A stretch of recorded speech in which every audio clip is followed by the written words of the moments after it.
Ladies and gentlemen, episode number 29.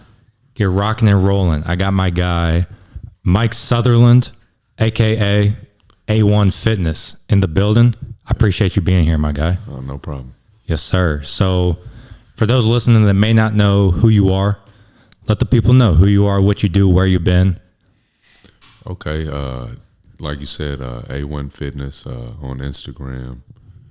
Like a trainer, I started out with strength and conditioning, and then kind of gravitated over towards like the basketball part of it. Just because I just think weightlifting is such a small percentage, or strength is such a small percentage of almost any sport. You know what I mean? Skill is what's going to dominate. You know what I mean? So I just seen a lot of kids, man, that they couldn't have been skilled, just the way they were looking and moving. You know what I mean? So I wouldn't say I got out of the strength and conditioning, but I went more towards the skills. You know what I mean? Because that's a bigger percentage. I think you can make a bigger impact in that lane more than the strength and conditioning. Almost anybody can strength and conditioning. You know, everybody knows somebody in shape. Everybody don't really know an elite basketball player. You know what I mean? So it's just something that just you got a little more responsibility, I guess, with it. You know what I mean? A little more to take on, but I enjoy it more. I think that's where my expertise lies, a little more than lifting weights. Not saying lifting weights isn't great, but everybody knows somebody with muscles or a six-pack or something like that. It's hard to, you don't know nobody that can shoot like Curry. You know what I'm saying? A lot of people don't. You know what I mean? So that's just why I got into it. And probably a little more passionate about it too. You know what I mean? But yeah, started there. And then I'm kind of paying my dues still, though, on the basketball skill stuff. So I will say that. Still kind of paying my dues, learning every day, and just trying to help kids out and help. Hopefully they can get to a level, you know, their highest level, reach their potential, but, you know, possibly make it further than I did or become a pro. You know what I mean? That's the ultimate goal, you know, for some of the kids. So hopefully I can help them achieve that. So in your mind, it's easier to reach your potential in the weight room. Like, it's easier to reach your weight room potential than it is to reach your skill. Oh, super. I think the weight room you probably could max out in probably a year, depending on how hard you go, like full strength. You know what I mean? Full everything. And obviously you know, it's different ways to work out. You got CrossFit, you got the people stretching and doing all the different, so it's different lanes you can get into that. So, you know, you can always have something fresh, but for the most part, basketball, like you probably still feel like you're getting better or learning something in basketball. Like you might miss 3 in a row and just get better like that. Like, oh man, I ain't know I was shooting. You know what I mean? I'm changed the shot up a little bit opposed to weightlifting, where it's just like once you get to 315 on the bench, 4 plates on the squat, you know what I'm saying? Yeah. 5 plates on the deadlift, it's pretty much, that's what it is. It's over with. As far as your you know, potential strength, you probably went over your natural, you know, what you could naturally do. And that's where most guys are. I mean, once you start seeing guys getting to the benching 4 plates and all that, you know, and they, you know, normally they've reached their natural potential and they're on to something else. You know, they're using something else to help them get stronger. You know, but pretty much 315 bench, 4 plates on the squat, 5 plates on the deadlift is normally where you're gonna peak out naturally, strength wise. You know what I mean? But basketball is really no limit. I mean, physically, you know, you can't jump how you can or whatever, but that's when the game starts opening up more for you too. You know what I mean? I guess there are more variables, more things you can focus on and get better at, maybe skill-wise. Yeah, of course. And then too, just basketball is just, it's so many, like you said, it's so many different variables. So you might be on a team or in a certain situation that you may have to train like this, opposed to, you know what I mean? Just like we do skill work, I might focus on just getting downhill or something, but a guy that's a 3-and-D guy, a corner guy, once we get to a further level down, they don't need to be doing none of that. You need to be running from quarter to quarter shooting, quarter to quarter shooting. You know what I'm saying? Working on shooting with your legs tired, and you know what I mean? Shooting from these specific spots. Ball handling, probably not that important. You know what I mean? Moves from the top of the key or the wing, probably not that important. So it's like you said, it's a lot of variables. It's just forever changing. It's very diverse. That's a good point you made too. You use the term down the road with the 3-and-D guy, because that's the way I look at it too, is like the younger you are, the more general we can be. Mm-hmm. If I got this guy or a 6th grader, who knows? We don't know who you're going to be. Right.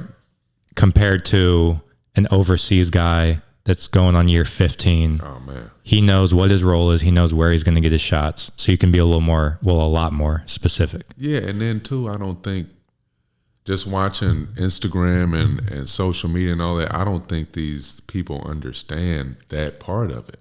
Like you see Steph Curry training, but he's sharpening. He's just sharpening the blade. You know what I mean? He's just fine-tuning this stuff. That's not even stuff you're even ready for. You know what I mean? A lot of the kids, like a younger kid, you know what I mean? You don't really...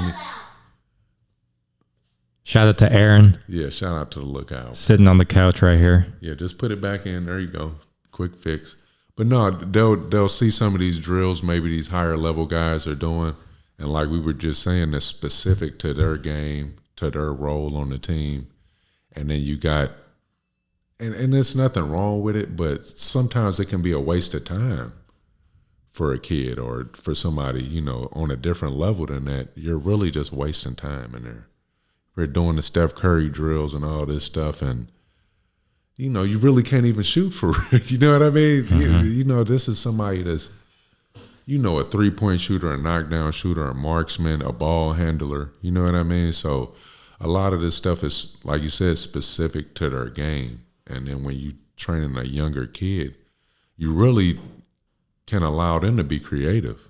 You know what I mean? Let them be creative. I mean, as long as the beginning is right. You know what I mean? The finishes, they can get creative with it. You can let them do certain stuff. Opposed to, like you were saying, that somebody that's year 15 or something, we're just working on this only. You know what I mean? Yeah. Shooting from the corner only. You know what I'm saying? Or pick and rolls only or whatever. You know what I mean? So it's just, it's but you got to know this stuff. Like you have to play it or just really be deep into the game to understand this type of stuff. You know what I mean? So, and that's another reason I got out of strength and conditioning so much, because I was almost a football player.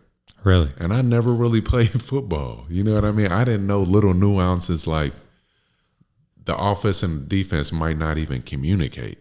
They might not even be cool. You know what I'm saying? They might not even follow each other on social media, man.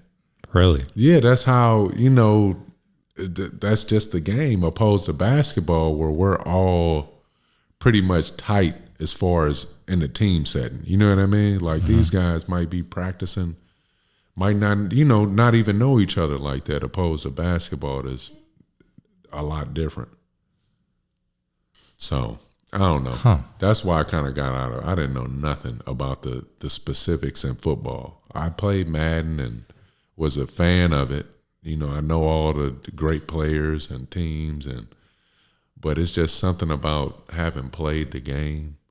You know what I mean? Especially from a younger age up, you know what I mean? To see it kind of grow and your role change or, whatever the case may be. It's just, you got to kind of know what you're doing to be in this field. You know what I mean?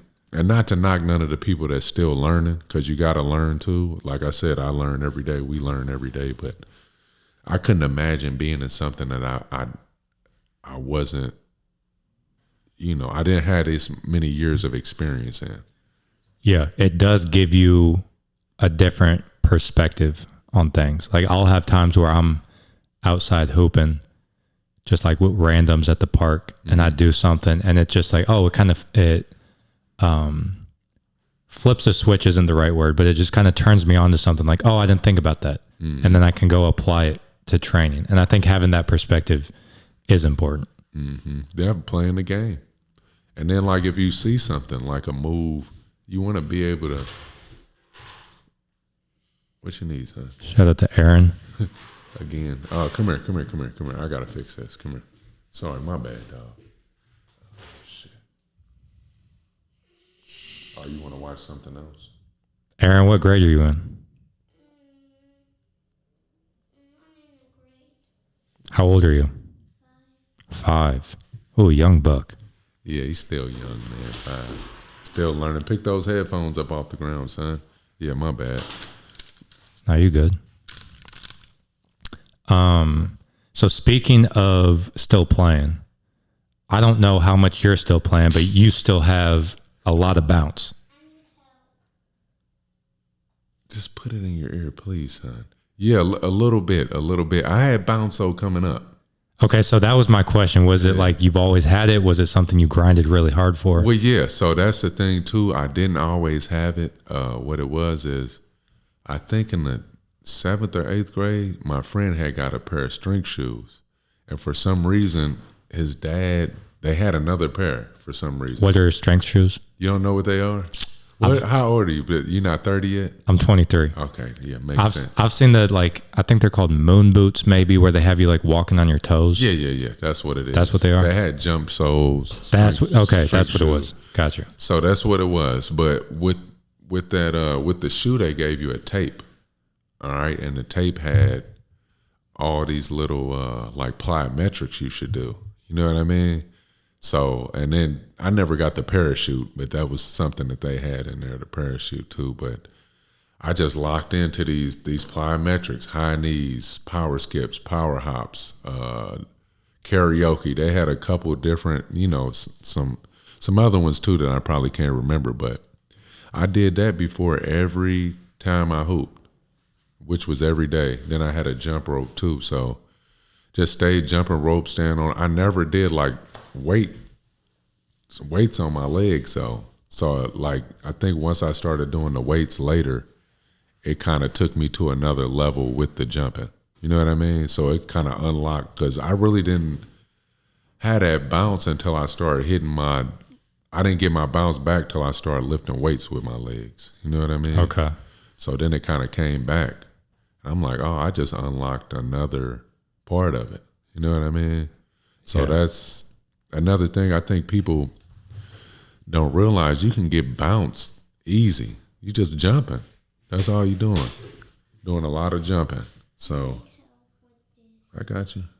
Yeah, I've heard like the best, like I've heard people talk about how sometimes we overcomplicate getting bounce, and it's just a matter of jumping high. That's all it is, repetition and resistance. I mean, you got to think, if you do something a whole bunch of times and then you add resistance to it, oh my God.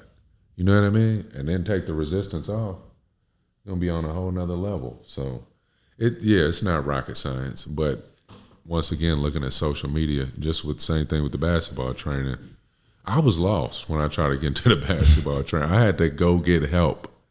Like, because I was confused, man. It was just too much stuff out there. And, coming from where I come from, I know you still pretty young, but I'm sure, you probably learned the fundamentals first. You know what I mean? The basics. So I just really had to go get some help. And it was a couple trainers I reached out to kind of get the guidance before I started. You know what I mean? Because I probably just started skill training 3-4 years ago. You know what I mean? So I was eager to get into it, but I didn't want to be out of tune with how the game has evolved. You know what I mean? So it's been a minute. I graduated in 99. From high school? Yeah. So You got to look at that. That's how far I am removed from high school, and then probably played a couple years, after that, not too much after high school, but the game, the way the game has evolved, I didn't know if they were teaching it a different way or, developing a different way, which they weren't. But looking at Instagram, you wouldn't know. You'd think I was confused, man. So that's kind of leading into OTE. Coach Frazier, Corey Frazier, was one of the guys I reached out to just kind of get an idea of what was going on. And did I get into that too quick? Or no, go ahead. Okay. Go for it. But I reached out to him, and he was super cool, man. Like, I just sent him a message on Instagram, like, hey, man, I want to check out the facility, blah, blah, blah. Did you know him prior at that point? I didn't know him, like, personally. I kind of knew of him, was in the same room with him, cordial enough to reach out, but, yeah, didn't have his number or anything like that. So reached out, dude probably hit me back like that day. Yeah, whatever, blah, blah, blah. You can come down, boom, boom, boom, whenever, you know what I'm saying? So I think I probably came down within 2 weeks, seen the facility, got the tour, the walkthrough. Then, he invited me to train, help train with him a little bit. You kind of need help sometimes working on that level. I know you probably see it too. Just when the pros get in, it's like 4. They got like 3 rebounders, 4 dummy defenders with sticks. Yeah. So I was one of the dummy or the rebounders. You know what I'm saying? So learned a little bit with Frazier and just kind of knew that the game wasn't far off from where I started. You know what I mean? Just that the fundamentals, the ground, the base is still there. You know what I mean? You still need that stuff. You know what I mean? So that was good to know. So that kind of got my confidence going, and just, I think I got to help with the Thompson twins. I think I got to help with Alexander Sarr and his brother. Some more popular people, some pros. It just kind of lets you know, man, it was funny too, because I thought I could just jump right into that. You know what I mean? Like, let me jump right into OT, but just kind of quickly realize, man, you got to pay your dues. You know what I mean? You got to pay your dues in this thing. And that's kind of where I'm at now, paying my dues. You know what I mean? Just in St. Louis and working with younger kids, not quite pros, you know what I mean? But I think you got to learn a lot of that, kind of learn how people tick, kind of learn the steps, you know what I mean, before you can just jump right into the pros like that. You know what I mean? So, shout out to Frazier, man. I mean, really, really down to earth, cool dude. I mean, I just literally texted him, man, and he responded and was like, yeah. Yeah. I'm like, all right, well, I'm going to drive down there. Drove down there, stayed for about a week. Like I said, I helped him in some sessions and just really learned and met some great people, man. Like, everybody down there was, it's definitely could tell you weren't in St. Louis. You know what I mean? Just as far as how people treated you great down there. They were, very welcoming, shared any information, anything you needed. And it was first class, man. And just to see the facility and how serious they were. I mean, they had a chef, a barber. They had doctors on staff in the building, real doctor. You know what I mean? In there, they had physical therapists, about 7 weight room trainers, about 10 basketball trainers. So it was just somebody, a group of people put some money into it and really, they took it serious, man. And as you can see, that their players are flourishing. You know what I mean? So, like I said, shout out to Frazier, man. Really, really good dude, cool dude, man. And really helped me out with that, man. And that was probably the gist of it. Got to play a couple, I wouldn't say a couple. I got to play Ryan Gomes. He's somebody like from my era that played in the NBA. On the Timberwolves? Yeah. Damn, I forgot about that name. Yeah. So I got to play him one-on-one. Really? He's close to my age. So I got to kind of see, you know what I mean? That was cool. How'd that go? I came out on top. Really? Yeah. Really? But he was good, though. He had some moves that were, like, undefendable. You know what I mean? Like, his jump shot was so high you couldn't really block it.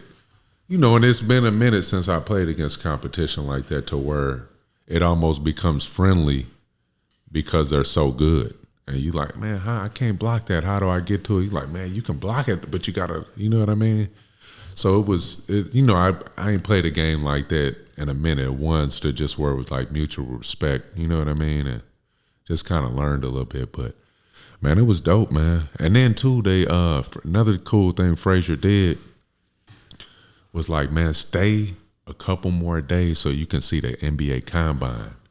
So they did it was like they were putting the OTE players through a NBA Combine. You know what I mean? What it would look like. The different drills and stuff. Different drills. They had, where you went up to the corner around the little square drill. Elbow, slide across, back pedal. Yeah. They did that. Then they did the one drill where you run full court, but it's something like a 3/4 court sprint. Yeah. They time it. And it's beep. Beep. It's all beeps. And I guess it's like last man standing something. It's something weird to where I couldn't figure it out. I probably had to do some research, but I guess you like set your own time, and then they know, I guess through like some laser watching it, if you're on the same speed or something. I don't know. They're going like running full court down the backs. Yeah, but I think somehow the way you get eliminated is you don't keep up with like your max speed the whole time. Maybe. Interesting. What I mean? Something like that too. Like say your first run you did it in 10. Okay. So every run has to be 10 or better. And then once you drop off. Yeah, so obviously the more tired you get, you should drop off. So the last man standing is the guy who I guess can maintain that the longest speed. And the point guards normally are the ones that have to do it. It's like basically for guards or smaller guards are the ones that win it most of the time from what I got out of it. They did the vertical, the Thompson twins won that one. Yeah. They were kind of like the star of the show. You know what I mean? Just how athletic they were. Dude, even in the NBA, when it's arguably the best 450 athletes in the world, they still stand out. Yeah. That amazes me too when that I got a chance to see them, and also that they got in there that quick and instantly are on the, like you said, guys are like, oh, they're the most athletic. They're the best defensive. Like first year, or maybe this is their second year. I'm tripping. I think that's their second year. Or is it their first? It's hard to tell with them because they're so not rookies. You know what I'm saying? Right. They play like vets. They lock up. You know what I'm saying? They know their roles. If I had to bet, I'd say that's their second year. It's got to be their second because they would have been rookie of the year because Castle was a rookie of the year. Facts. They're definitely not rookies. Yeah, You're right. Because they would have been rookie of the year, especially the one from Houston would have won it. Yeah. But just to see them, to get the chance to see that type of raw athleticism, and they are raw. Like when I got there, he was form shooting, and this is kind of before I knew about form shooting. It's weird. I never knew about that. I just come in, jack up threes, and just, you know what I mean? Because I trained myself, you know what I mean? So I never really was working on the nuances, but I'm like, why are you doing that? Like, he was like, form shooting. I'm like, oh, I've never heard of that. He was like, yeah, when I got here, I couldn't even hit 5 free throws in a row. I said, what? I automatically thought he was trash. I didn't know nothing. I'm just walking in, and this is going to be one of the better players in the NBA. Couldn't even hit 5 free throws in a row when he first got there. So that's just how raw and athletic they are. You know what I mean? And then kind of goes back to the point where I was talking about how important skill is. You know what I'm saying? Like, here you got a raw, they just needed skill. That's all they needed. You know what I mean? No weight. They didn't need no weight room. They just needed skill. You know what I mean? So that's why I love that part of the game, is because it's so necessary. You know what I mean? Yeah. Yeah, so you gave OTE their flowers, how like the facilities are top notch, the people there.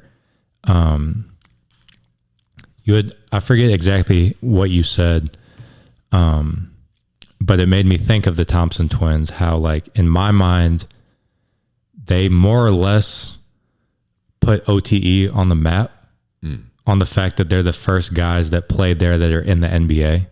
And making noise too. Making noise. Yeah. And at first, it was, I think a men went in the lottery.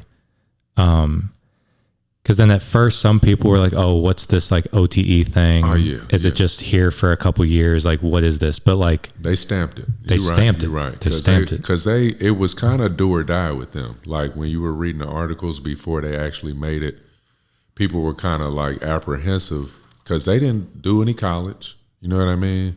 And I think they were maybe 19 or 20, maybe 20 when they got drafted. So then you almost. Not an older player, but you know what I mean? You got a player here that's 20 years old with no college experience. Yeah. So that's something that they were trying to kind of, I wouldn't say hate, but maybe, be a little critical about. You know what I mean? Because, when you're up for the draft, that's the time where everybody can kind of nitpick any type of flaws. But yeah, and some of the guys at OT, I mean, the Thompson twins did great by solidifying them, but it was some guys.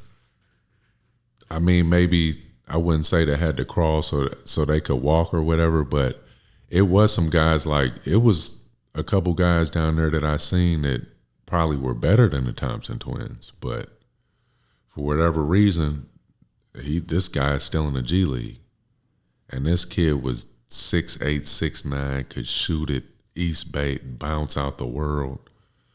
I mean, was nice. You know what I mean? Like already, where the Thompson twins were still like a work in progress, this kid was ready already. I think he hurt his knee or something, and I think he with the Wolves G League. Okay. But nice, man. Nice. Almost beat me in the shooting contest at 6'8", 6'9". You know what I mean? Yeah. And shooting is one of my stronger points. You know what I mean? So shit, apparently if you're beating Ryan Gomes one-on-one. Yeah, I don't know. Yeah, but that's my thing though. One-on-one, I'm pretty good at one-on-one. You know what I mean? So, but yeah, they were. That was probably the best experience basketball wise. I wouldn't say the best, but just it was almost like my first time going to Peach Jam. Just like, wow, this is just. Yeah, so that was a question I had. Is like, you said you hit Frazier up, went down there, and that was kind of you like getting back in the training game. Yeah. And you said that like the fundamentals was still there. It was still like kind of the game that you knew growing up. Were there things that caught you by surprise that was like different than what you remember the game being like? Yeah. I think just with the kids, they can do moves that are supposed to be more difficult. They can do that before the moves that are supposed to be easy. So you might get a kid that can do a same foot, same hand layup and can't do the layup line layup where you jump off the left foot and the right hand. Yeah. Do you know what I mean? Mm-hmm. So it's just weird stuff like that. You know what I mean? Just where a kid can do something that's supposed to be more difficult, they'll do that before they can do the one that's supposed to be easy. So just stuff like that. And then too, just how skilled these kids are.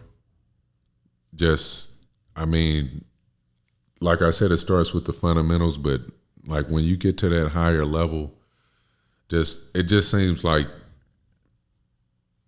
you really can't stop offense anymore. Like you used to be able to hand check or maybe get physical, but it's just kids' bags or just, I keep calling them kids, but just hoopers today, bags, when you're skilled, elite skill, their bag is so deep, it's nothing. What are you going to do? It's nothing you can do. Like SGA, Paul George, those type of players, it's really nothing you can do but hope they miss. You know what I'm saying? Yeah. Stick somebody like Pat Bev on them and hope they miss. You know what I mean? And even from a team concept, like there's this, again, to use the word like narrative, like people don't play defense in the NBA. But when you have 5 out and all of them are like 35% shooters from 3, yeah, can't really help off too much. So that's just more space. Like, and you can't be physical. That's the thing. Like you can't, and they did kind of bring it back. OKC was getting super physical with Ant-Man, but that's the first I've really seen of that recently. Of people hand checking and this finals has gotten pretty physical. Yeah, I really ain't watched it, man. They said it's good basketball. Great. I'm not going to lie. It's great basketball. I would imagine so, just because they both kind of play the right way. Mm-hmm. You know what I mean? And they're kind of like balanced teams. You know what I mean? Yes. Like they're kind of set at every position. Kind of has a player that does their job at that. Like that Wolves series was bad basketball, man. And that's kind of what that's kind of what's wrong with the game today, is they do the ISO Joe ball. Like, pass to you, all right, now it's your turn. I'm going to just pass and stand here. I'm not going to pass, screen away, pass, dribble, handoff, pass, cut. They just pass and stand there. So that's why the Wolves lost to me. You ain't never put Ant-Man and Julius Randle in a pick and roll, not one time. Akari goddess woman with medium dark skin tone dancing. Black heart. Houston.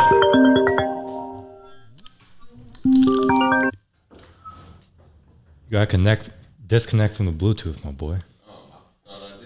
Sometimes they'll reconnect you though. You know what I mean? Now you're good. You can edit it and all that, can't Yeah, you? I can chop it. All right, cool. he didn't left a couple It's all opportunities. Good. So yeah, I do think like Ant's next level is definitely learning to play without the ball. Or not learning, but just getting good at it. But to your point, so like you brought up social media a couple times. I think that is the main reason for the ISO ball stuff. Because the highlights. Yeah.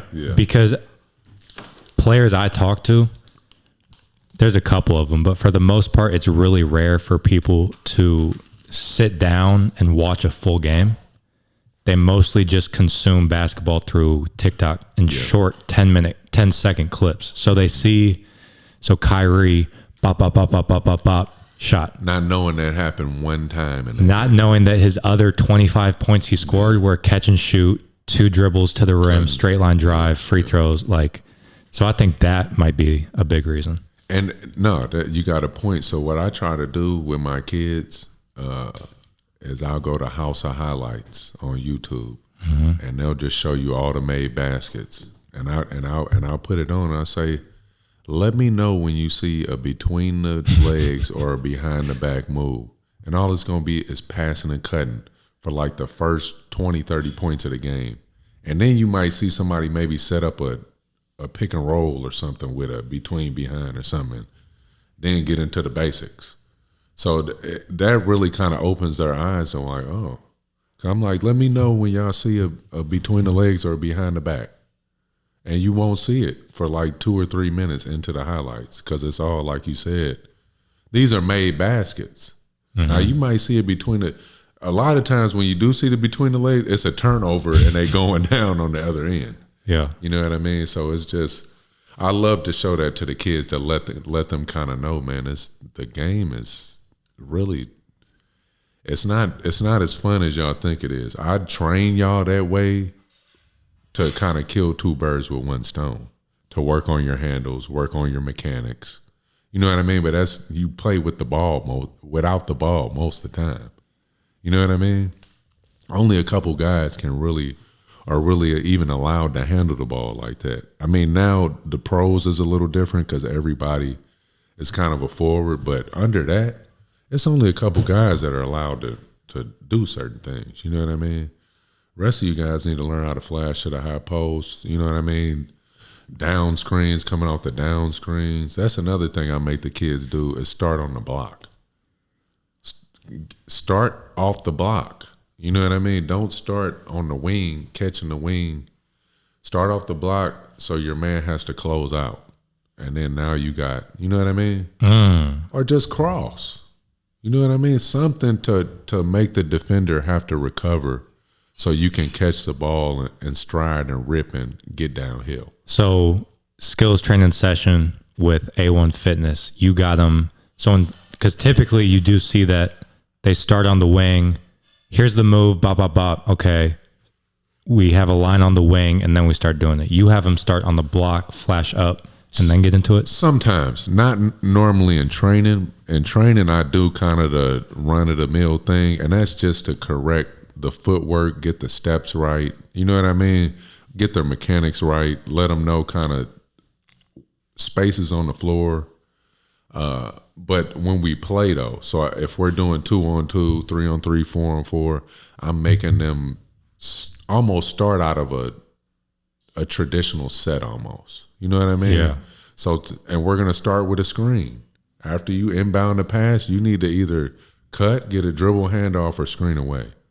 If I don't see that, y'all might as well just play king of the court. Because ain't no reason to play team ball and be playing king of the court within the team concept. Yeah. You know what I mean?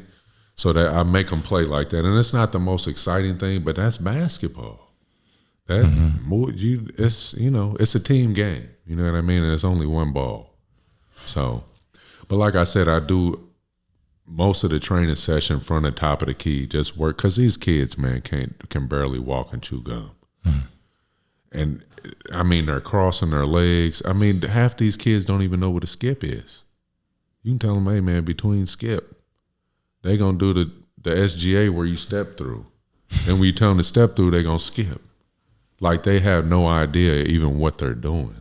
You know what I mean? So basically your whole game is luck, based off luck, because you can't do it again. You know what I mean? So I try to bring, I wouldn't say terminology, because some of them tell me what I'm doing sometimes, but I just try to bring, so you know what you're doing, some type of clarification of what you're doing and why you're doing it. You know what I mean? You see a lot of the training today that where just, it's no concept behind it, because every kid is doing something different. Just like I said at the beginning, like you can be creative with your finishes, but you'll never get to a finishing point if you don't do the move like this in the beginning. You know what I mean? You're not going to beat your man if you don't do it a certain way. So why even trip off the finish if you're not doing it in the beginning the right way? So that's just something I try to focus on, is make sure you know what you're doing. Are you attacking the top foot? Or what are you doing? You know what I mean? So, and then like I said, I learn every day too. So it is all about learning. You know what I mean? But it's so many people right now in a lot of fields, obviously, that don't have a lot of experience, but I really see in basketball. And that's why I got out of the football, because I didn't want to be one of those guys that was still learning stuff that we probably learned at 10 years old in basketball. You know what I mean? Because you got to think, if you never played, did you have a good high school coach? Very good. Hall of Fame level good. So you're good then. Yeah. He was probably better than your college coaches. But and that's great though. But imagine playing in high school, not playing in college, but your coach wasn't good. Yeah. So I mean, imagine that. So you think you know something. You played 4 years varsity. I get out here. Yeah, I made my varsity team. You get out here and you start teaching the kids and training them, but not knowing, man, your high school coach didn't know anything. Yeah. Do you see what I'm saying? You only probably know your high school coach was a great high school coach because you went to college, and then you seen the difference. Yeah. Like if you don't got nothing to compare it to, how do you even know?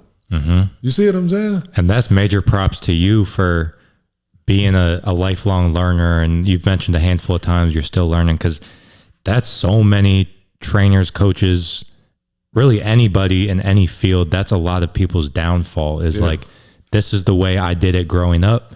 This is what my coach had us do. So then that's what I'm going to have my players do. And then it just ends up being this endless cycle. And like you said, maybe there's a better way to do it. Mm-hmm. Evolution. Everything evolves, man. So if you don't evolve with it, you're gonna get left. But no, that's why I went to talk to some of the guys. Like I said, talk to Frazier, talk to some of the local guys around here, and kind of see what it is. Like, is this? And then too, I watched a lot of Drew Hanlon too. Mm-hmm. Just kind of because he has all the terminology, the hang dribble, the float, you know what I'm saying? So, but it's interesting though. I kind of picked up on it quick because it looks like Hanlon is just doing Jordan. It's Jordan. It's all off the skip. skip. You know what I'm saying? Interesting. It's all Jordan. I mean, if you watch handling stuff, it's really Michael Jordan. You know what I'm saying? It's just minus the post game, because I don't think he really teach none of the back to the basket. He'll definitely teach it because he works out with Embiid. I don't see Embiid doing none of it though. Back to the basket? I don't see it. I don't know though. But it seems like they all kind of play the same. Zach LaVine, Embiid, and Tatum. Okay. But no, he's Hanlon knows what the hell he's doing, man. Hell yeah. He's tough. He's tough. I watched some of his YouTube stuff, and he understands the terminology and like when to do certain things. You know what I mean? And it's not complicated. I think a lot of these trainers are overcomplicated. You know what I mean? His stuff is simple, and then he'll get into the more complicated stuff when you see a Tatum workout or you see something like that. They'll get into all that different stuff. But and he might teach the back. I mean, I didn't see it, but he probably. I mean, he's NBA skills trainer. I'm sure he does it. I haven't seen it that much. But I mean, to have Embiid moving like Tatum, that should just let you know he's got to be at least good. You know what I mean? I mean, Embiid is one of the most skilled guys, and it's that same kind of bag, the Tatum bag, the Levine bag, the Bill bag, very similar. You know what I'm saying? So hats off to him too, man. He really is one of the better trainers out here. And just if you're even just trying to learn, like if you're an up and coming trainer and you're trying to learn, that's what I would suggest to watch is Hanlon, just off the terminology alone. It'll let you kind of know what you're doing, what you're teaching. You know what I mean? So he was a good person to watch, and you can kind of tell some of the better trainers, and it's almost how simple it is. Yeah, that's kind of how you know the good ones. It's like, it's just simple. It's not like the over dribbling guys is the ones. Not saying handles aren't important, but some of this stuff is not going to translate. Like you might have a handle, but is it a handle under pressure? Or is it just cone handles? You know what I mean? So I see a lot of the cone handles. Like I said, there's nothing wrong with it. You got to build your handle, but a lot of this stuff is not going to translate in the game. You stand at the free throw line and do 5 between crosses and then pull up for a midi. That's not really, you know what I'm saying? Yeah. Now your midi standstill midi might be great, and your between cross might be great, but is it translate? You know what I mean? Because then their reasoning for it would most likely be so like cross tween 5 times into a shot. Their reasoning would, if I had to guess, it would be to get these reps with our handles. But then, like you said, there's a difference between that and can I handle pressure while surveying the floor and like getting to my spot? I don't think it's no need for that. Maybe, like I said, killing 2 birds with 1 stone or something like that. Just, okay, we're going to work on our cross tween and the midi at the same time. But me, I would want to do that cross tween maybe at the 3. Pop, and figure out how to beat that first guy and then pull up the midi after I beat the first guy. You know what I mean? Like, who are you beating? You know what I mean? Standing there, and I might just be looking at it too deep, seeing some of this stuff, but it just doesn't seem like these are game reps or stuff that's going to translate into the game. Because I mean, essentially, that's what we're training for, right? A game. Yeah. You know what I mean? Yeah, that's why we do what we do, is to help players perform better in the game. Yeah. So we should be working on stuff that probably will happen in the game at game speed. Yeah. So something I'm big on is I need people reacting to things.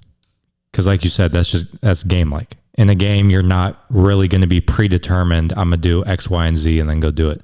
So like, and that doesn't necessarily mean, it doesn't mean going live 24/7, but like, so that tween cross at the 3-point line into a midi, you could have defense, maybe they have their hands behind their back, so they're at a disadvantage, And that way it's not completely full out live, but offense is still reacting to something.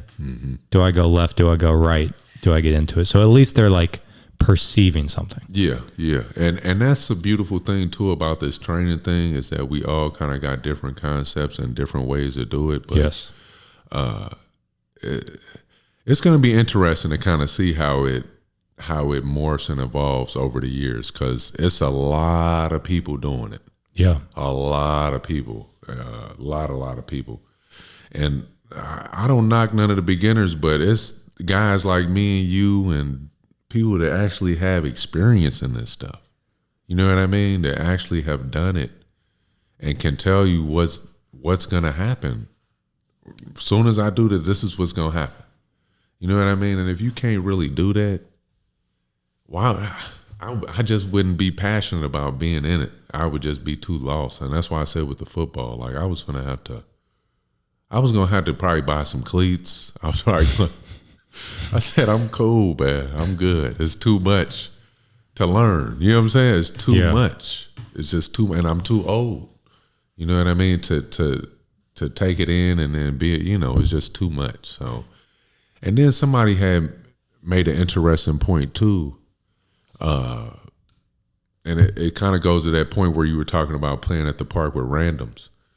So he was like, a lot of these guys weren't good in high school, but they get out of high school and then they become good. And then they kind of think that's the way you play. You know what I mean? Opposed to like, just like, some moves will work at the park or in the randoms that absolutely wouldn't even work in a game. You shouldn't even try. Okay. Because if your coach sees you doing it, you're going to be on the bench. Yeah. Even if it go in, you might be on the bench. You know what I mean? Just stuff like, and it kind of goes to the cone dribble. You can kind of tell. Like, man, it's only one Kyrie Irving for a reason. You know what I mean? Like, you teaching, it's one Kyrie for a reason, man. That's a good point. Like, it works at the park, but that doesn't mean that's going to translate to the high school kid you train whose team is trying to win 20 games that year. Oh, it's not going to translate. And not even translate. You might not even get a chance to do this stuff, man. You know what I mean? Yeah. Like, you might not ever, and I think your trainer has to, we might do stuff. I think I seen, you might have posted something, like they were warming up doing 360 layups and stuff, right? That might have been you. Today I posted, we were doing low rim dunking. Yeah, so that's all that is cool. Don't get me wrong, but you have to know why you're doing it though. Yes. It's a reason behind that. Maybe I would just want to see your creativity. I want to see, can you even 360 in the air? Can you do that? Are you capable? The low rim dunking. All right, let me see. Like you said, how creative can you even dunk on a low rim? I see you steady throwing it up on the 10-foot rim, but you can't even dunk on the. You know what I mean? So maybe I can help you work on your dunking mechanics on a lower rim. You know what I mean? Stuff. Were you able to dunk? You're pretty tall. I would imagine you could. Not as easy as you would think, but I can dunk. I felt like I seen you hooping at the Y in St. Charles or something a minute ago, maybe when you were still in high school. Did you go to high school around here? I went to Webster Groves. Webster? Okay. So I was never in the Y at St. Charles, though. It might not have been, but it was somebody kind of tall with some skill, though, that I seen. Well, tall. Sounds like me. Yeah. I think it was you. But it's just, I mean, I get a little frustrated sometimes, but I just try to, give it back to the kids, man, the game. But it's a good point. Back to social media, like there's so many drills out there, which you said you were confused, and like it just adds to the confusion because there's so much out there, and then it almost becomes like, I don't know what a good analogy is, but it's like a buffet, all you can eat type of thing. That makes you not want to eat none of it because it's too many options. Facts. And then you end up like as a trainer, I've fallen into the trap too of like, shiny object syndrome. Like, here's this cool drill, let me try it. But then to your point, it's not so much about the drill, it's about why we're doing it. So like the low rim dunking. Okay, one, it's a long summer. Low rim dunking gets them smiling and laughing. Say that's the first thing. So that's valuable. Fun. You know, laughing makes the brain chemicals ready to learn, releases dopamine. So that's one. Two, you try some crazy stuff, which helps control your body in space, which is the same skill you need to go up and kind of move the ball a little bit to dodge a defender in the game. Rotational power, you try to do a 360, you're rotating your body. Same thing you need for driving, you're kind of turning your body as you're going up. So similar qualities. There's a difference between that and then just, oh, this drill looks cool, let's try it. Yeah. No, I agree with you, man. I think too, when I'm looking at it, that's what I'm looking for. Like, that's kind of how I validate in my mind. Like, what are they doing? Can I figure it out by looking at it, or are they just playing around? You know what I mean? I think too, that's kind of the two sides of basketball right now. Is you got the fun side and you got the serious side, but they're kind of almost like blending together. You know what I mean? Because you got this thing called social media where I can create whatever narrative I want to through highlights. You know what I mean? So you got the serious people, and then you got the people that just want to have fun, but then you got something. And I think this guy I think he really ball his wife. I think he might be one of the smartest, or had one of the best ideas that kind of merge these two worlds together. You know what I mean? The fun side and the serious side? Yeah, because he'll get all the kids that want to have fun, and kind of, well, you're a lot younger than me, but when I came up, I'll just say when I came up, because I don't want to group you into that and make you an old man. But when I came up, it was clear cut. The serious guys played AAU, and the guys that were just joking around were just at the YMCA shooting around, and you'd come across them every once in a while.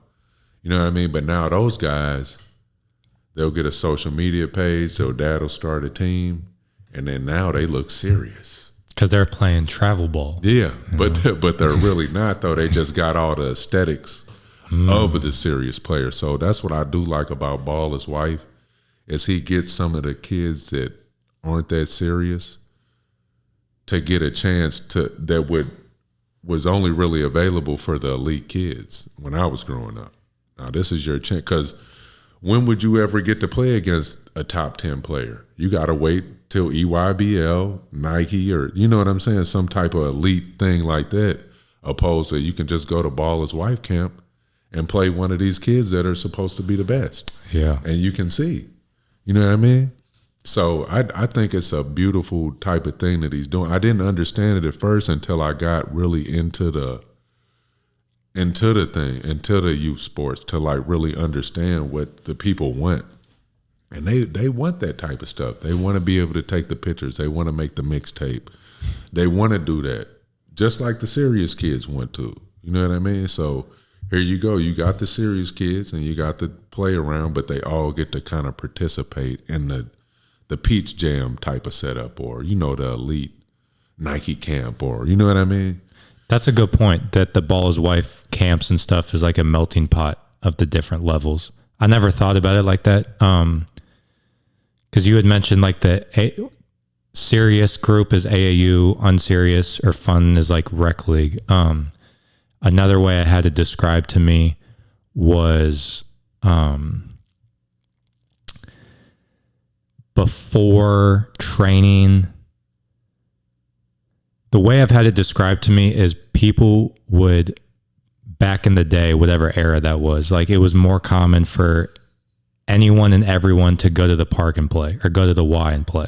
True. And so you have that melting pot of some top high school kids in the area going against the CYC level people. Yes. Right? Yes. Yes. And so I feel like that may have gotten lost throughout the years, because then the serious kids they're playing ball year round, traveling, doing all that. And then, you kind of miss each other. So I never thought about that. It is kind of a melting pot. And that's what a lot of it, like you said, the kids don't go outside no more. Yeah. So you kind of got to create that environment for them to get together and kind of see. So I think it's a really brilliant idea, and he's really tapped into like the psychology of like what's going on right now. Like that's what it is. You got people that's not that serious. You got people that's serious.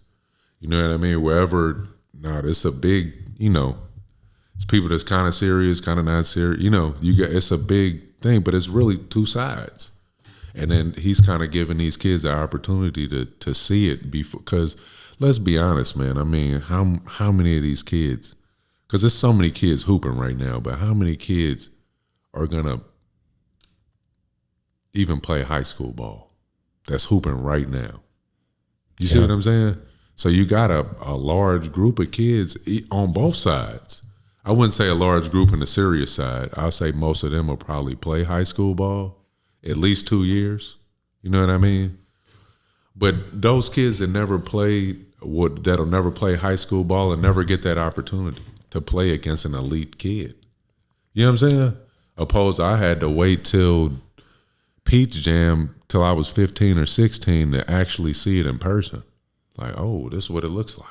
Mm-hmm. You know what I mean? Opposed to now you can just go to Baller's Wife Camp and see it. Oh, that's what it looked like? Now you can either decide to either go harder or just hang it up. You know what I'm saying? So I love that dynamic that he's kind of built, for the city. And then he brings in kids from out of town to kind of, hey, this is what it is. I mean, and it kind of lets you know too, the state of St. Louis, because he's always calling somebody from out of town. He ain't never really saying, hey man, this kid from St. Louis is going to be here. You know what I mean? Yeah. So it kind of lets you know y'all need to step your game up a little bit. Actually, you'd be a good person to ask this. I've asked this on a good amount of episodes. You'll be a good person to ask because you grew up here, graduated high school in 99. And so you've kind of seen this evolution. So there's this narrative, I suppose, third time I've used that word this episode, that like the talent in St. Louis has fallen off. Some people will say 2020 is kind of the benchmark. That's when Caleb Love graduated. He might be the last big time player, probably, maybe, yeah.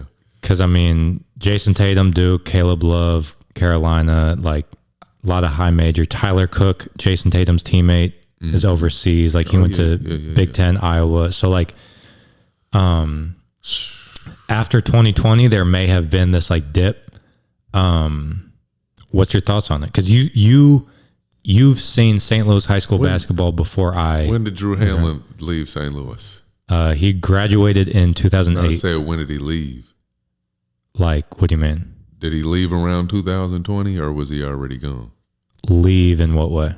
Like not training here locally. I think Frazier left too around that time. So, I mean, it just might be some guys that were maybe key components in those kids' development that may have left. Interesting. Because, I mean, that might have, I don't know, because that's the thing with me too. That's why I kind of had to get, I had to tap back in because I was kind of out of the game. Like I missed Tatum. I missed all of that. I didn't see any of it, except for YouTube.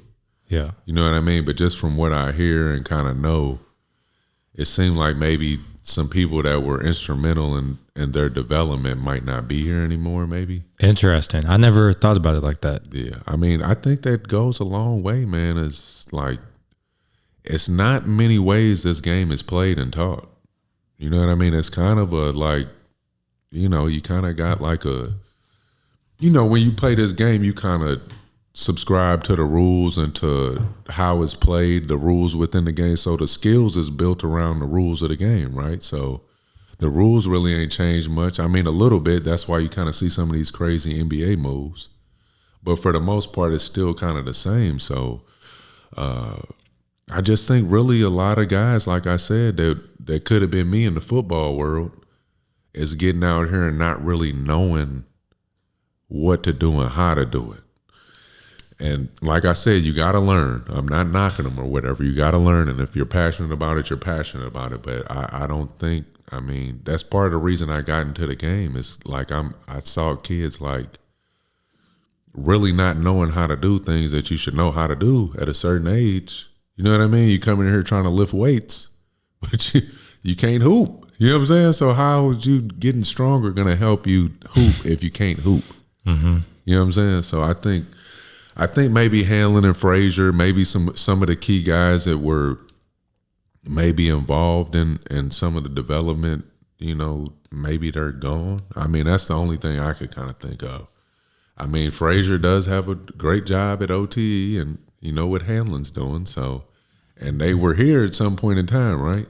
Yeah. So, I mean, it might have something to do with it. I mean, that's what I kind of drew from it. That's a good point, because basketball is very much like relationships, and this person, I train this person and he knows this person. And yeah, and then you kind of see all them dudes hoop like they the guys in the NBA kind of have that Hanlon bag.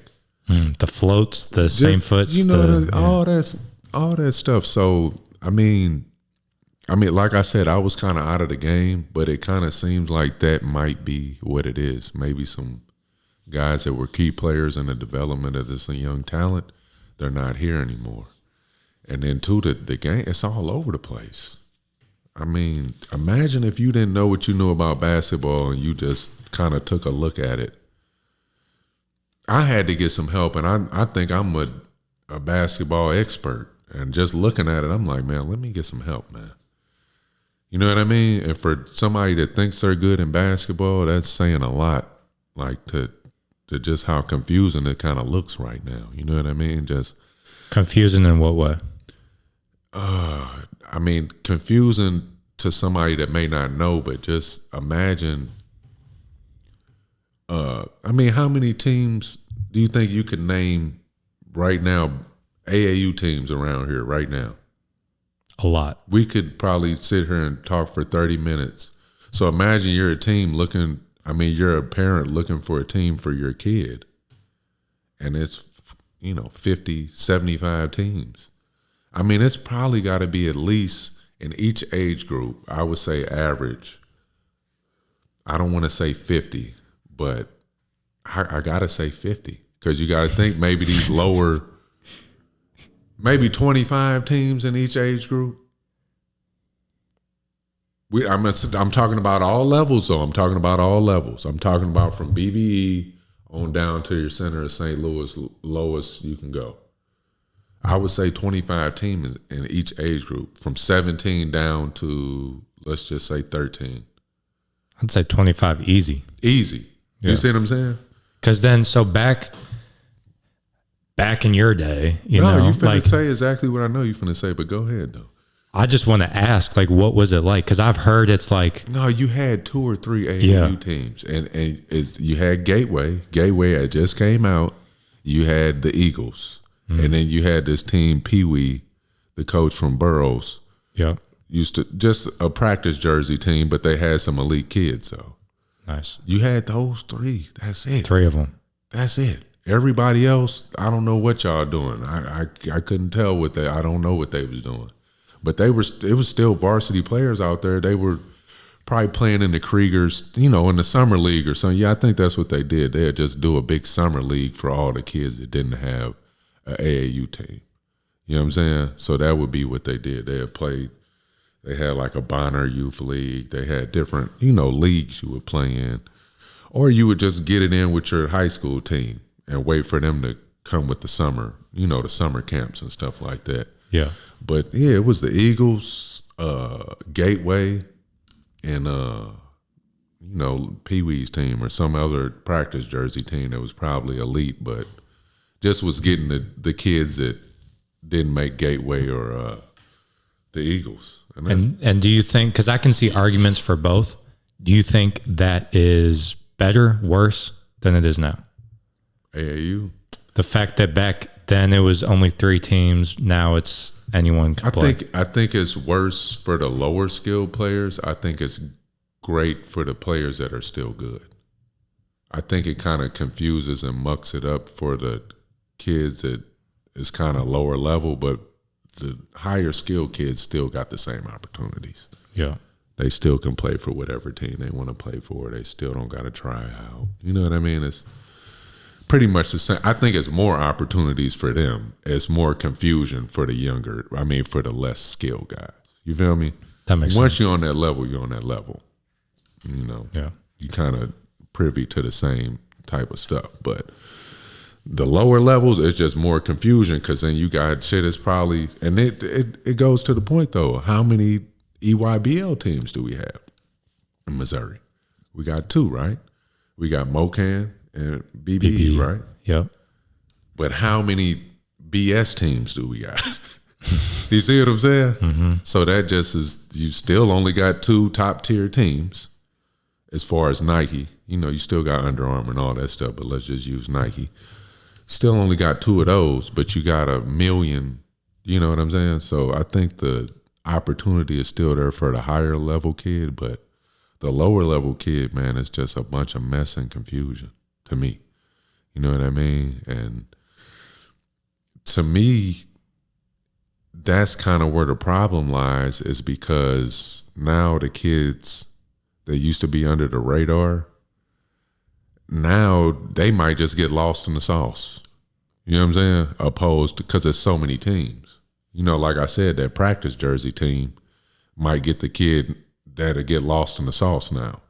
Back when I played, you know, that third team, that practice jersey team might be able to get this kid up out of there. But now, shit, that kid's going to just find a team. And there's going to be some guy that never hooped and get him playing at the sports center 5 games a weekend. You know what I'm saying? Getting the write-up. Oh, this kid is extremely talented. He gets downhill, plays both ends. But does that translate? What does that translate to? You can't use that to make a high school team. See, back in my day, that used to be good for a scholarship. Those write-ups? Yeah, or just, you know, something, a write-up would have been, everybody wasn't doing write-ups. It would have looked different back then. Yeah. You could have used it for something. Now they're just taking it, and they took that format and they put it over here where it don't mean nothing. You see what I'm saying? Because everyone's getting one? Yeah, I mean, you've seen the write-ups, man. Yeah. You probably can buy them now. I'm sure you can, because some of the write-ups will be ridiculous. Like, even though his team lost every game, he really showed heart, and he's a high motor player. Yeah, they just throwing anything they can out there. So I'm, like I said, not to knock them, let them get their money or whatever, but it's confusing people, because parents really think this means, that doesn't mean anything. That write-up, man, is damn near worse. It's doing worse than what it is good, because you think it is something, and the kid thinks it's something. The kid will mess around and not work as hard after you get one of them write-ups. Hell yeah. Like that write-up means nothing. Yeah. You can't use that for anything, man. It can get confusing too, because then I did this to a T, where like I started to fall in love more with the clout, the write-ups. Yeah. The pictures, the mixtapes, whatever. I started to gravitate more towards that than I did the actual game. And so I can relate to a lot of players that are in that same boat, where they think they love basketball, but really they just love what it can do for you. Yeah. Which I wouldn't say it's nothing wrong with that. I just think that should happen maybe a little later, like when you start getting money. You know what I mean? Money to play? Yeah, like I could see that happening in the NBA. I see what you're saying. Or, you know what I mean? When you made a significant level, now I could chill a little bit. Or now I can, you know what I'm saying? Not saying that it's okay, but I could see where that, and I'm not knocking you or nothing, but I'm just saying, like, sure.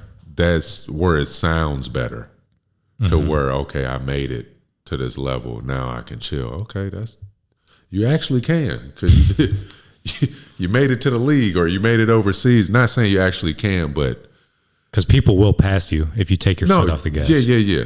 I'm just saying you actually have accomplished something. You can feed your family. Yeah, that's all I'm saying. I don't agree with it, but I'm just saying I would rather hear it on that level than the Sports Center write-up level. You know what I'm saying? That's all. Yeah. And I'm not knocking it. You know what I'm saying? Maybe it does build confidence and keeps the players going or something. I'm not sure. But just from my experience, you really got to, like, talk to the kid after that. Like, hey, man, I know you got the write-up, but it's a lot of work to still do, man. Yeah. You know what I'm saying? This is not your you made it moment. Yeah. Do you know what I mean? So I just think, and, you know, you being a kid.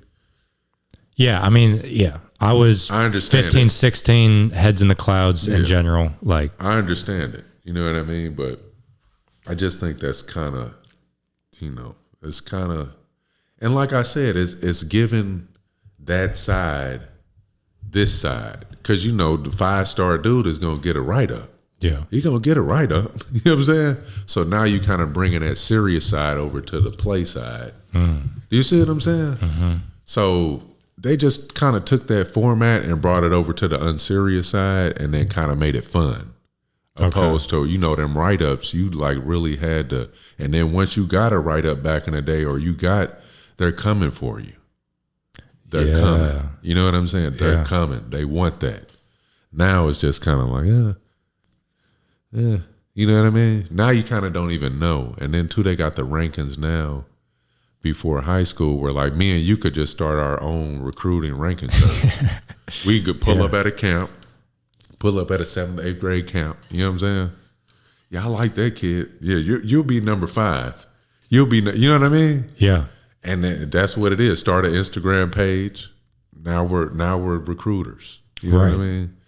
So we can buy the blue check mark for our Instagram username. Like, so it's just, and like I said, I'm not knocking none of those guys, but it does, I think, make it harder for the little guy to win, for the you know, the people lower on the totem pole. Like I said, the 5-star guys, that's just more opportunities. You know what I mean? But and I love the evolution, and like I said, that's why I love Ball's wife. That's why I got so much respect for him, because he kind of found a niche in the evolution. You know what I mean? He found it. Like, oh, this is what it is? Okay.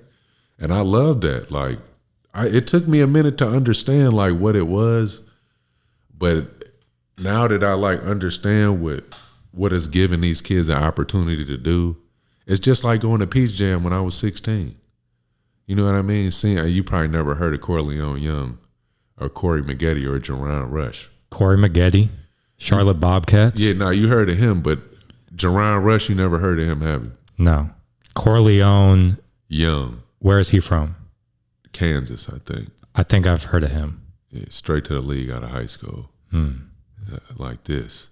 Corey, you know what Corey Maggette was. So they had him, Corey Maggette, Jerron Rush. Corey Maggette, I believe, was part of the 7-win Charlotte Bobcats. Damn. Yeah, he was. I guess Gerald Wallace and all of them. Yeah, that's probably when what was that, Sean May and all of them? Yeah, it was. Yeah. They suck. But I mean, you know, the NBA is kind of like that. The NBA is Bismack Biyombo was on that squad. Oh, yeah. I know I remember the jerseys, the orange, mostly orange with a little gray stripe on it or something. Mm-hmm. Yeah, but they had him, and you probably never heard of this dude, Myron Piggy. But this dude was, I guess he had a lot of money or something, but he was flying Corey Maggette. And because, you know, Corey Maggette's from Illinois. He was playing, this team was, this was Kansas City's team. I forgot where they might have been the Rebels or something like that. I forgot what their name was. But they were a Nike team, and they had Jerron Rush, who was the best out of the Rush brothers. You heard of Kareem Rush and Brandon Rush and all of them from Kansas City. He was the best one. I don't think he lasted in the NBA too long. But he was the best one, about 6'7". That's your mom. You can talk to her. 6'7". Brandon Rush played for the Warriors? Yeah, that's the little brother. He was probably the weakest out of all of them, though. No, I'm serious. Like, Kareem was better than him, but Jerron was the best, though. 6'7", cold. Like, literally cold. Just answer it, little guy, or something. Yeah, answer it. Say hello. But they had him, Corey Maggette. Tell her you'll call her back. We'll call you back. I'll call you back. But no, they had like, and then I think they had this kid. They had all right, hang up. We had a 7.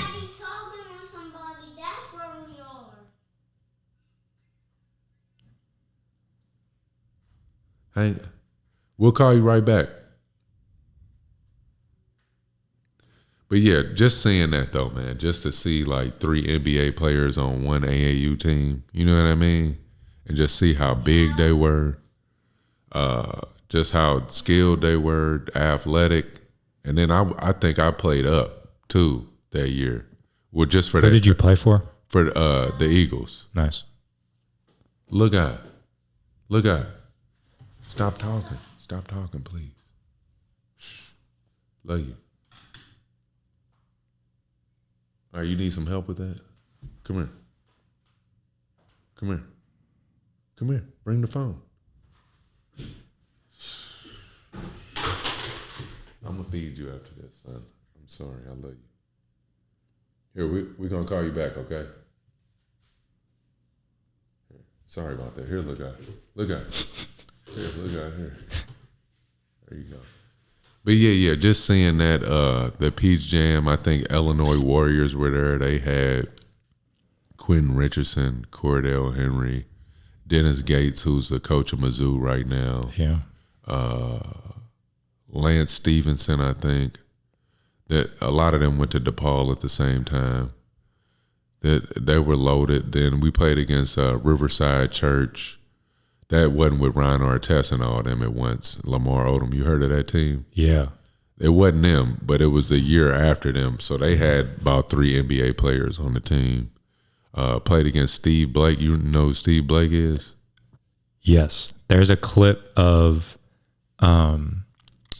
where did he go to college at? You talking about him and Gilchrist fighting at Maryland, yeah. So that's kind of how he surprised me too, because you'd never think this dude would be throwing hands like that the way he looked. So I'm like, man, who is this little white dude, man? And they had him, Udonis Haslem. Like this was all on one team. Miami is called Miami Streets was the name of the team. They had him, Udonis Haslem, another dude that went to Florida. They were loaded. So I'm like, man, who is this little white dude, man? Like just looking, just, you know, man, first everything, not missing, knock down, shooter, then handle, you know, running the point, killed us. And then back then, when you was down 20, they called the game. Really? Yeah, so we had a couple games called on us. Damn. We got 20 balled a couple times. But just seeing that just kind of really opened my mind up to how good you got to be in basketball. Do you know who Kent Williams is? The dude who plays for the Thunder right now? Or who? No. Oh, yeah, Kent. You talking about Kent? Yeah, Kent. I know Kent. Head coach at DeSmet. Yeah, I know. Okay, we played together. I figured because I was his assistant for 2 years at DeSmet. Yeah. But then he was saying him and Steve Blake are the same age. Maybe. I think Steve Blake might be a year older unless Ken is a year older. But no, Steve Blake was a year older than us. Okay. Yeah. But no, Kent played, I think, the last year with us for the Eagles. So you guys were teammates? Yeah. Nice. Yeah. He told me one time after the game, all you care about is how many points you had, Mike. You'll be a good coach one day, Kent. No, but it's crazy because RJ played on that team too, the coach from Cardinal Ritter. Really? And they both got like, they were like super mature beyond their years. So I can kind of see them, you know, for Kent to say that to you, all you care about is your points, Mike. At I thought about 17 years old. Yeah, I thought about it. I'm like, damn, he's right. That's all I care about. And I mean, I care about more than that, obviously, but that was kind of my main thing. I used to like count my points up. You know what I mean? Mm-hmm. Like thinking in the game, like, okay, I hit 2, layup, 3. All right, how many? But that was funny you said that. But no, him and RJ, they were both my teammates. And just looking back on it, hindsight, they both had straight coaches' personalities at 15. You know what I'm saying? 15 years old, coaches already. Just super serious. You know what I'm saying? No joking. I remember one time we were playing Darius Miles. This a story about RJ, right? You playing Darius Miles. Darius Miles crossed one of our teammates up, boom, dunk on him. And I just couldn't do nothing but laugh. I don't know why I started laughing. But RJ was like, man, that's not funny, man. Like, I didn't know what else to do, man. Like, he like bodied him. Yeah. And it's like, I just, Darius Miles was one of them kids too, to where it was like, damn, it's not fair. Yeah. Arms down to here, 6'9", handles. It was just unfair. You know what I mean? So there's a clip of, I forget who it was. Someone on the Lakers got dunked on, and the camera was from like the opposite baseline. And then you can see Andrew Bynum turn around and like do one of those. It's just, especially if you're on the floor and it happens, you got the best view in the house. Yeah, I was just, damn. Like it was one of them things you could laugh or cry, man. I could have cried about it, I could have laughed. I mean, dunked on him so hard, man. I think he crossed over left to right baseline. It's just, in AAU, you run into those kids that is just like, he was made to play basketball. Darius Miles is one of those guys. You know what I'm saying? Corleone, Jerron, you run into those guys, AAU. And that's why I was saying with the baller's wife, here's an opportunity to run into one of those early, because you probably won't play after this. You know what I mean? Yeah. I wouldn't say after this, but, you probably won't play up until high school. Most kids won't. You know what I mean? So here's your Peach Jam opportunity. Right. You know what I'm saying? So that's why I've kind of grown to like it, because it's giving the kids that type of opportunity. Like, you can either quit or you can get in the lab, but you're going to have to do one of them, because this serious competition. You know what I mean? Or like you're in your bubble of unserious people, if that's the term we want to call it. Term we want to use. You're in your bubble, and then you think you're all that. But then you go to that baller's wife camp and you see what the top level is like. Yeah. So it's kind of giving you an opportunity, like the Peach Jam opportunity or the EYBL experience. You know what I mean? Which a lot of kids will never have. I mean, we got 2 EYBL teams here, and you kind of know the turnover rate with it. You know what I mean? 8th grade, all St. Louis. 9th grade, mostly St. Louis. 10th grade, a little bit of St. Louis. 11th grade, 1 to 2 St. Louis kids. You see what I'm saying? So just to understand that turnover rate and kind of, see, I wouldn't say how quickly the dream goes or nothing like that, but just how things can change. You know what I mean? Very rapidly. You could be one of the best kids around here in the 8th grade, 9th grade, and then by the time 17U hits, back playing at center of St. Louis or something. You know what I mean? Mm-hmm. So it's just, I don't, like you said, that is an interesting question, and it does seem like something is missing. You know what I mean? That's why I kind of got into it, because it was just amazing to me that, like, a lot of these kids got a ton of potential, but it's not really being maximized. You know what I mean? Like it could or should. And a lot of times, high school is where you figure out what or who you're going to be in this game. You know what I mean? That's kind of how you develop your role or who you are as a player. So it's kind of depressing, but at the same time, I guess it's just the way the game is now. You know what I mean? But you see a lot of kids with a ton of potential, man, that for whatever reason, man, don't really maximize it, and some of them want to, they got the trainer, they got the strength coach, they got the, and that was another thing. I noticed a lot of kids, like, everything is outsourced. You got a strength coach, you got a Vertimax guy, you got a skill guy, you got a shooting coach, you got a, like, damn. And then on top of that, those 5 people typically aren't communicating with each other. Or, great point. And then you still got a whole damn coach that you actually got to play a game for. Oh, by the way, what is the team coach, the guy that the player is going to spend goddamn like 8 months with? What does he want the role to be? What does he think you should be? So, and that's kind of why I got into it, because I'm like, damn, I can corner the market. I could probably coach, train, and really help these kids get better. Because I mean, we're both skill trainers, right? So it's going to be hard for us to come to all your games to see what we need to work on, because it's probably a vary. You know, like we might come to one game and you had a great game, or we come to one game, you had a terrible game. You know, to be able to see it all the time, every day, and kind of know, I think that's a problem with the game. It's too much stuff outsourced. And like you said, nobody's communicating. Shit, you might be training with people that got a problem with each other. You might be training with this guy who don't like this guy. You know what I'm saying? And then, like you said, teaching different stuff.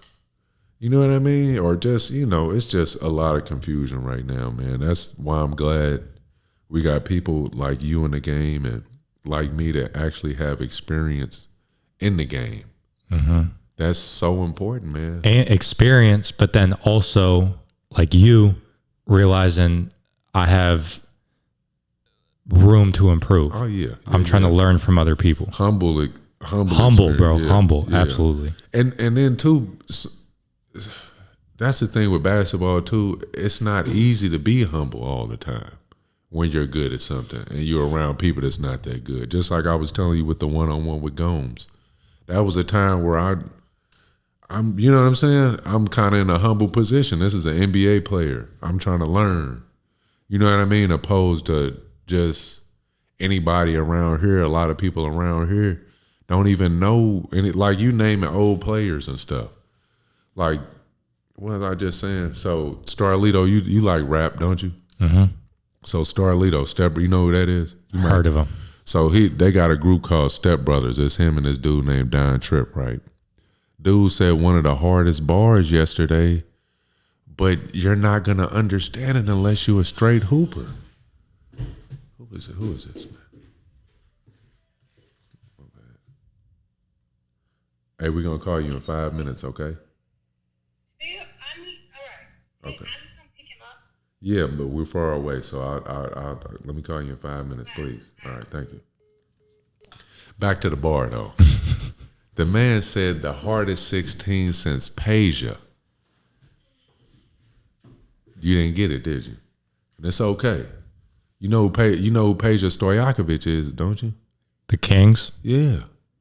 Stojakovic. I've seen the name on the back of the jersey. Well, his son plays for California now. He went to Stanford last year. Okay. Did Peja wear number 16? Exactly. Here, we finna show you the picture right here, though. You know what I'm saying? But only real hoopers will know this, though. You see what I'm saying? The hardest 16 since Peja. You feel me?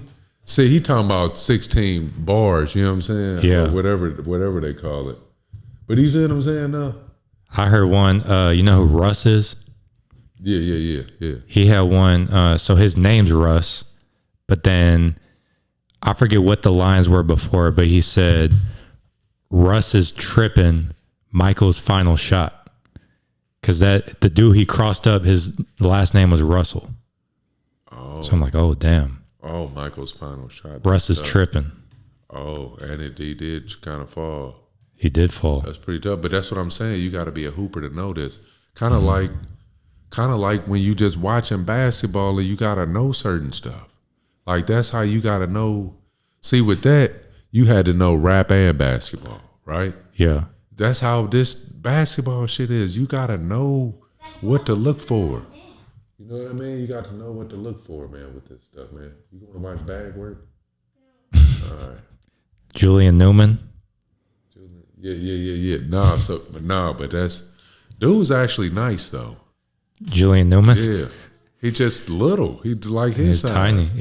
You know About that size, yeah. But he's nice though. I like his game, man. It's just, and then he probably got some bad coaching from his pops, as far as like, you know, how, like he trained him like a shooting guard or something when he should have been training him like a pure point. You know what I'm saying? Yeah. One thing I wanted to ask you was, so a couple episodes ago, I had shout out to Chris Forrest. He's the assistant coach at Missouri Baptist. I feel like I heard of him before. He's been in the game for a while. He was my trainer. That last name. Yeah, he coached Lutheran North girls That's probably what I heard. a handful of years ago. Yeah, but that's probably what I heard. So he was one of my trainers growing up, and he really put me on, like, he's a huge, like, inspiration. He just put me on to a lot of stuff. One of the things was he's also tapped into the weight room stuff, and he did a real good job. It was real innovative to me of, like, combining the weight room with the on-court skill stuff. So we would do like, for example, stand on one leg, a little skater hop, plyo type jump into Sound like he was ahead of his time. into a one dribble pull up. Having a weight room background like you do, have you implemented any of that type of stuff? It's funny you said that though. Yeah, my training has changed a lot since then. That's why I say dude was ahead of his time. But that's another thing with the football thing. I was trying to make the connection, but I don't know nothing from the football, so I can't really. I can do a little something, I know that, but like specific small details. You know what I mean? Like maybe your knee has to be down like this, or you know what I mean, to actually translate it, or just be more efficient with your weightlifting. You know what I mean? So that's another thing that just was like, I love the football players, like their mindset. I got that mindset, but I just didn't have the knowledge, man. I got that same mindset, man, that basketball players don't really have. You know, getting a basketball player in a weight room is tough. You know what I'm saying? I'm just saying it's tough. And then they're going to be crying and, it's going to mess up my shot and all this silly stuff. You know what I'm saying? But I was never like that, because I seen Michael Jordan on the Come Fly With Me lifting weights, his trainer, Tim Grover. So I was always kind of ahead. That's why I say your coach, this DeForce dude, is ahead of his time with that, because now that's kind of how my training has changed. Like I'm kind of off the bodybuilding aesthetic movements. A lot of this stuff is just really has to translate into whatever sport you're playing. Basketball specifically, it's a lot of like fast twitch, popping on and off the ground I used quick. to think a lot of that shit was goofy, man, those workouts, until I just started really tapping in and seeing how it can translate. Mm-hmm. You know what I mean? Just it's the dudes you talking about. If he was doing that stuff 10 years ago, man, dude is ahead of his time, man. Yeah. Like that's very impressive. It took me a long time for that to click. Because, Jordan was just really doing bodybuilding workouts. Right. Like that's the players from my era, Kobe and all of them, when we got big, when the NBA and stuff got big, they was just doing bodybuilding workouts. They wasn't doing the stuff like your trainer was doing. Like all this new stuff, you know what I mean, that they're doing. I wouldn't say it's new, but I know a lot of the NBA players were just doing like aesthetic workouts, bench press, you know what I'm saying, dumbbell curls and stuff like that. They weren't really doing like, I know you probably see that guy out in California, Chinese dude or some kind of short. I think his name is GB or something. But he does a lot of like incline squats. GB Hoops. Yeah. Dude, one of the best out there, man. I agree. Mike G, one of the best on the internet. I agree. Ahead of his time, though. You know what I mean? A lot of the stuff he's doing, you can tell it just is, he's inventing a lot of the stuff, but it's translating to like the game. A lot of core stuff, strength, stability, balance. You know what I mean? So, but no, I like I said, I love the way the game is evolving. I just think it's making it harder for the smaller guys a little bit. Like the top-notch guys still, they going to train with GP hoops. You know what I'm saying? But the lower level guys might get a dude that wants to be like GP hoops and is experimenting on them. You know what I mean? Right. Till he can get to that level. Like I said, there's nothing wrong with learning, but you know what I mean? It's just it's gonna be tough for some of them players, I guess, at the lower echelon. You know what I mean? But yeah, I was talking to someone today. Their path to play college basketball was non-traditional. Like they went to a D1 school just as a student, and then just started like working out with the players in the off season, and then did like intramural. and then film those games and send it to D3 schools. And now he's playing at a D3. So like, there's a lot of people hooping. There's the unserious, there's the serious. Yeah.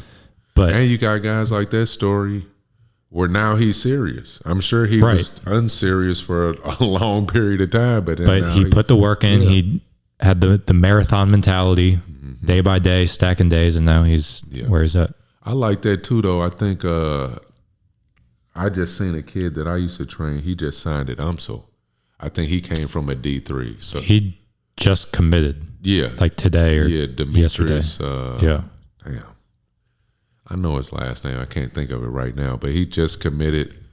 But then you got Matty Ice. Matty Ice. Shout out to Matty Ice, Webster Grove. He was actually the very last episode I did. Yeah, I like him too. I like too his story, how he kind of probably was a D1 prospect coming out of high school, but went the D2 route, and then now he's getting to probably where he should have been in the beginning. Yeah. Which is cool. I love it. And I love that he's in the game too, because that's somebody, if I lost a client to him, I wouldn't be upset. You know what I mean? I wouldn't be upset because hey, here's a kid, you know what I mean, that's playing at a high level. You know what I mean? And got tutelage from Drew Hanlon. like, this is somebody I'm gonna be like, oh, hey, you're in good hands. You're in good hands. You know that. So it's a few guys out there that I really like what they're doing. He's one of them. I really like, and I like his story as far as just kind of showing kids, hey man, you can go to UMSL like that. UMSL really, I know when I was coming up, UMSL wasn't something I really considered. You know what I mean? Did you play in college? Well, I did. So this is what I did. I don't know if you heard of Prop 48 before. So this is, I think it was something kind of like in my day. It was weird. It was a weird thing. D Wade did it, and Anthony Hardaway did it. Those are like two of the people that I know that kind of survived it. But what it was is you sit out your first year. So the school is interested in you. They want you, but they're going to take a chance on you because you're a good player, but you can't play that season, nor can you be around the team at all. But you have to be a regular person and get your grades, and then you'll be on the team next year. So that's what I did, but I didn't get my grades though. You know what I mean? So the thing, it was basically, so like the ACT, the lower your grades, the higher your test score had to be, which didn't really make any sense. You know what I mean? Like, why would I be super smart on the test if I'm not super smart in school? You know what I mean? So I went to Lutheran North, so you kind of had to do your work. So I mean, I had like a 2.5, but that equated to like a 22 on the ACT or something, which I was getting 20s, but like after the first hour, I was just putting whatever down. I didn't have the attention span, you know what I mean? Yeah.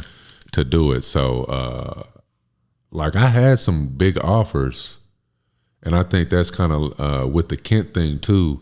I kind of fell out with the Eagles, I think, because I didn't have my grades.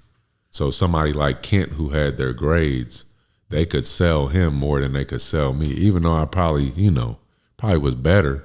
You know what I mean? But just that was a big deal. Then, like, if you didn't have your grades back then, I don't care how good you are. Interesting. Unless you were like even AAU. Yeah, even like like so. Okay. I was getting Maryland offers, getting all types of big offers. Like the Maryland offer was a legit offer. Like it was a real offer, but I didn't have my grades. You see what I'm saying? So I had to go to SEMO instead of something bigger and better. Like I was pulling off some pretty impressive AAU games, scoring, and AAU. You could have some shit games, but as long as you had that one good game in front of the coaches, you were golden. So I had a couple of those good games against like some big time players, and I was getting some big time offers. Like Maryland probably was my best offer, you know what I mean? But that didn't go through because of the grade situation, you know what I mean? So I had to go to SEMO. And me, I don't really like school. Same. So I'm just in the weight room all day. You gotta I forgot what they call it or whatever. They got a special name for the gym or whatever, but I was just at the gym. And SEMO's a solid D1, so their weight room's legit. Man, it was legit. Just built. fresh. You know what I'm saying? I think it's kind of old now. That was 20 years ago, but it's still the same as what it was, just freshly built when I got there. You know what I mean? But it's still the exact same. Right now, they ain't really did nothing to it. So I would just go in there and hoop all day and lift weights. And I had got so cold, man. Like, if I had a social media or something, I probably wouldn't have need none of that. Like, I was, because all I was doing was playing basketball and lifting weights. Right. So I had the muscles, had the bounce, had my strength shoe. I was getting my bounce together. You know what I mean? So everything was good, but I wasn't eligible. So I ended up going to Moberly after that. And then I think I had to sit out the first half of that season because you know how your last semester goes over to that. So me having bad grades the second semester went over to the first semester. So I was ineligible for that. Then we were so good at Moberly, the whole coaching staff left. They went D1. The whole coaching staff and like 4 players went D1. They went to Coppin State, I think. Whatever's in the OVC. It's one of them in the OVC. Maybe Coppin State or something like that. One of them. Or I forgot.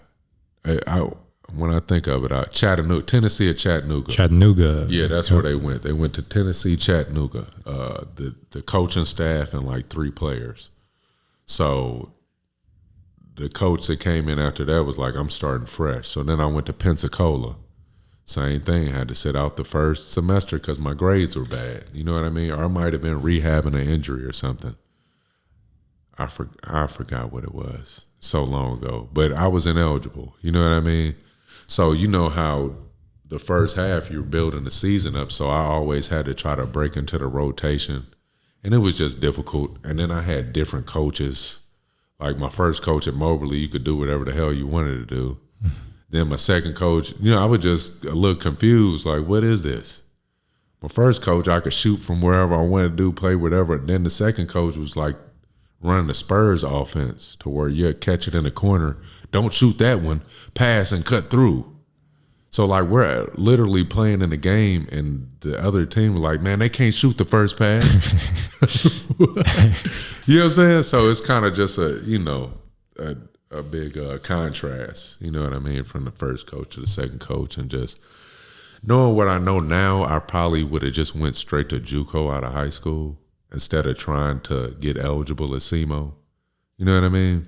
Because I knew I wouldn't have been able to do that. Like, you take basketball away from somebody that only is in school because of basketball. Yeah. You know what I mean? So it's a dumb decision probably on my part with that.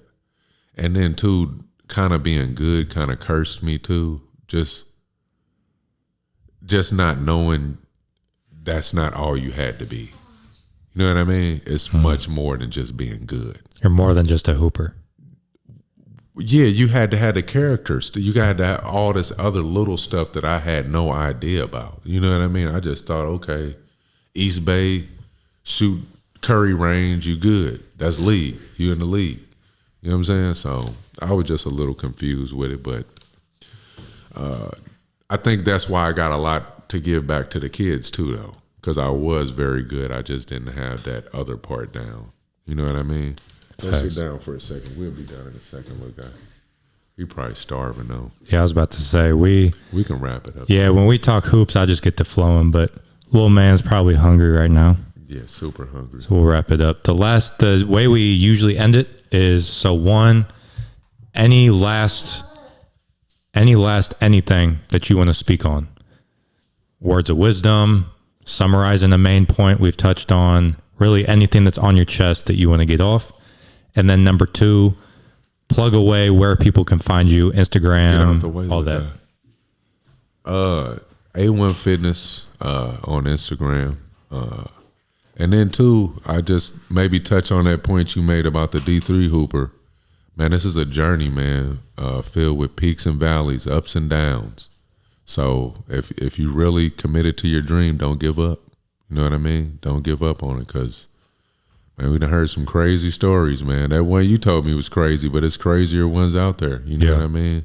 Guys that actually made it to the highest level too, like a Derek White, or, you know what I mean? Yeah. crazy stories, man. So just keep pushing, man. You never know what could happen with this, man. Marathon mentality for sure. Aaron, you want to come say goodbye to the people? Yeah, say bye. Talk to the mic, baby. Oh, he talking. You talking his? Talking his. You can put the headphones on, and then you can hear yourself. Goodbye. Peace. Who your favorite player, little guy? Who you play like? If you had to say who you hoop like. Your player comp? Yeah, who you hoop like? I want to play Talking to the mic. white chocolate. Okay. Well, White chocolate. I like that. That's a pull. Yeah. You like LeBron?